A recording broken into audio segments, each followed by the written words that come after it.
लक्ष्मी जैसन बेटी से कैली मोरे ब्याहवा हो साली खियवली मुखे पान साली खियवली मुखे पान सरहज दुलरिया माँ बड़ी ख्याल रखेली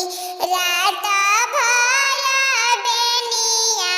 डोलाई रात भर बेनिया डोलाई अरे नव महीनवा बाबू गर्भ में रखनी हो 10वें में लिहल जनम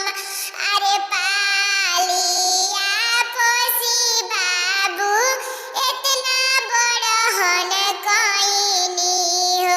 कबो नहीं कैला मोरे बाड़ाई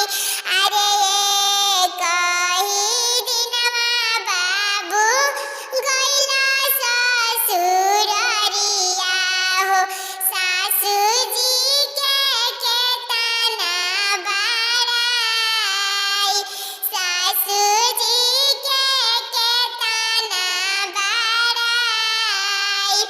आपन